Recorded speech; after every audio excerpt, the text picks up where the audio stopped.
आज हम ध्यान साधना के उन 3 गुप्त रहस्यों को खोलेंगे जिनकी चर्चा भगवान महावीर ने की है। बुद्ध बोलते हैं, इसलिए बोलते हैं कि सभी बुद्ध हो जाएं। हम नहीं समझते हैं, इसलिए नहीं समझते हैं क्योंकि समझना नहीं चाहते हैं और हम सदैव साधारण ही बने रहते हैं। ध्यान साधना के समस्त सूत्र बुद्ध पुरुष लगभग दे ही चुके हैं।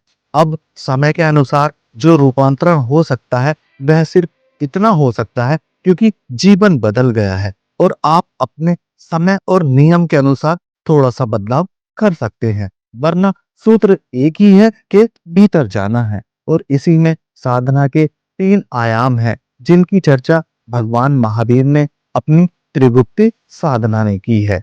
यदि आप त्रिगुप्ती साधना करते हो तो आपके करोड़ों जन्म के पाप भी एक क्षण में नष्ट हो जाएंगे।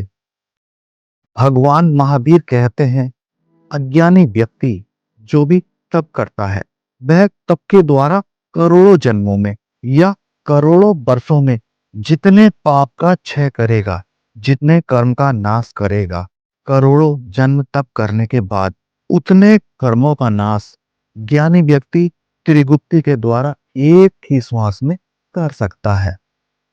भगवान महावीर कहते हैं, हजारों लाखों जन्मों तक, हजारों वर्ष तक, कोड़ी कोड़ी जन्मों तक कोई तप भी करे तब कहीं वह अल्प कर्म का विनाश कर पाता है। प्रभु कहते हैं कि वह बहुत थोड़े ही कर्म का नाश कर पाता है, पूर्णतया कर्मों का नाश नहीं कर पाता है।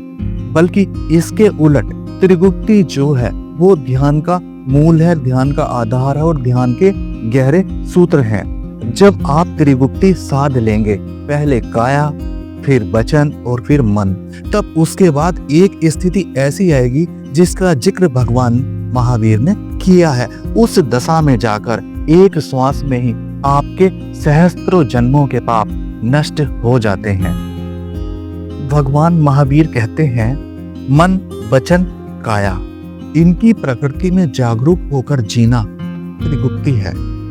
अर्थात तीनों को सिद्ध करने के बाद, तीनों को साधने के बाद उसमें एक अवस्था आती है साक्षी भाव वाली, सुनने की अवस्था, जिसे भगवान महावीर ने त्रिगुप्ती का नाम दिया है, जो कि तीनों को साधने के बाद में आती है। उस अवस्था में जीना, होश के साथ जीना ही भगवान महावीर ने त्रिगुप्ती में जीना बताया है। त्रिगुप्ती की जो 3 मुख्य कुंजियां हैं वह इस प्रकार है, मन, वचन और काया।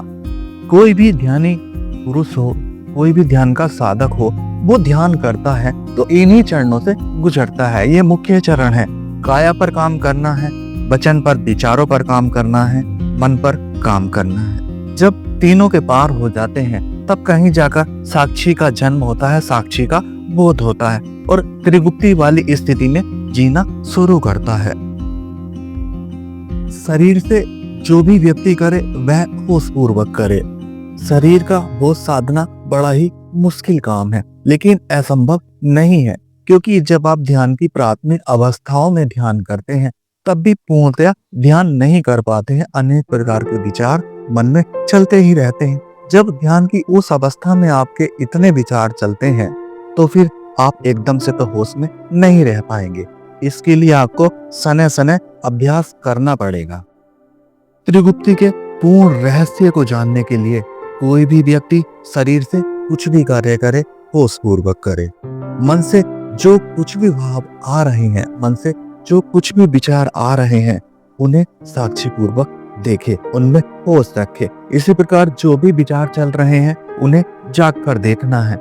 भगवान महावीर ने साक्षी का प्रयोग नहीं किया है, उन्होंने सिर्फ जागने का और होश का ही प्रयोग किया है। तो ध्यान की ये 3 कुंजियां मन, वचन और काया हैं। जो भी व्यक्ति इनको साध लेता है वो करोड़ों जन्मों में जो उपलब्धि पाता है, जो उसे करोड़ों जन्मों में हासिल होता है, वह सिर्फ एक ही श्वास में पा लेता है। आप जब त्रिगुप्ती की साधना करोगे, पहले शरीर पर काम करोगे, फिर वचन पर काम करोगे, फिर मन पर काम करोगे।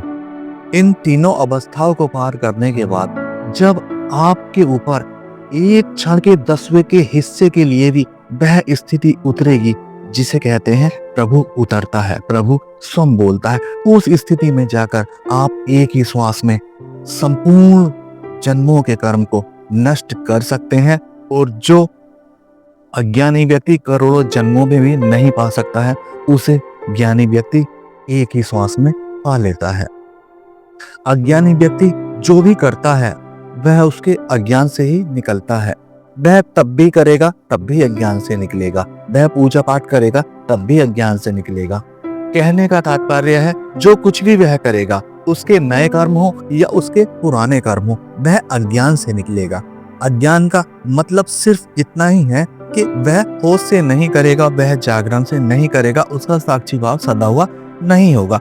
वह जो भी कृत्य करता है, चाहे पूजा हो, तप हो, ध्यान हो, कुछ भी हो, वह जागकर नहीं करता है।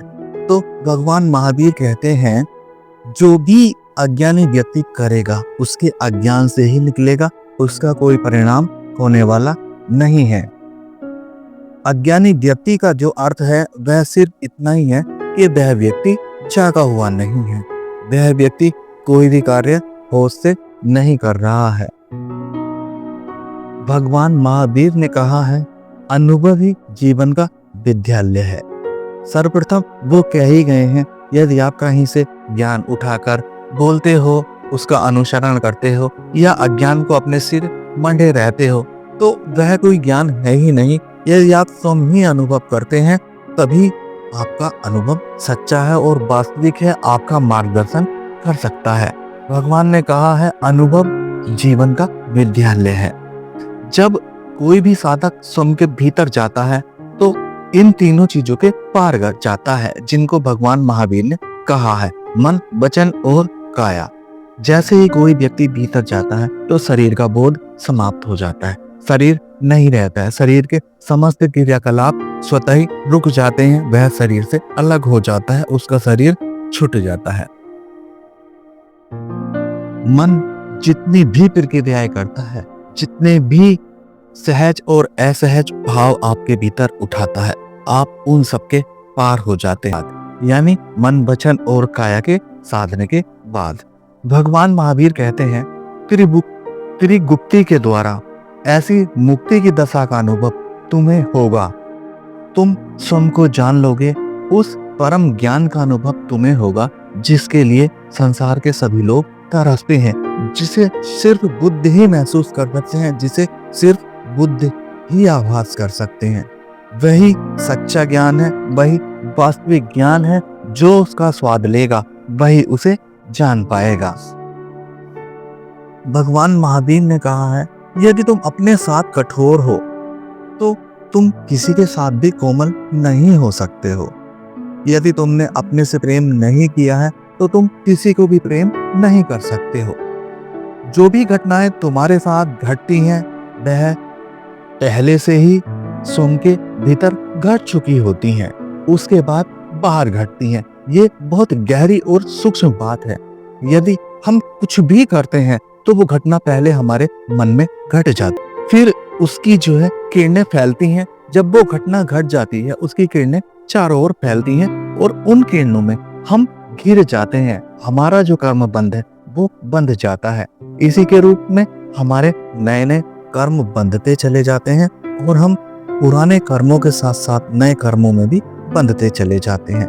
भगवान महावीर का यदि सूक्ष्म रूप से मंथन किया जाए, उनकी वाणी को सहज और शांत मन से पढ़ा जाए, उसे समझा जाए और नियमित ध्यान का अभ्यास किया जाए, तो किसी भी व्यक्ति की मंजिल दूर नहीं है, वह बुद्धत्व को प्राप्त हो ही जाएगा।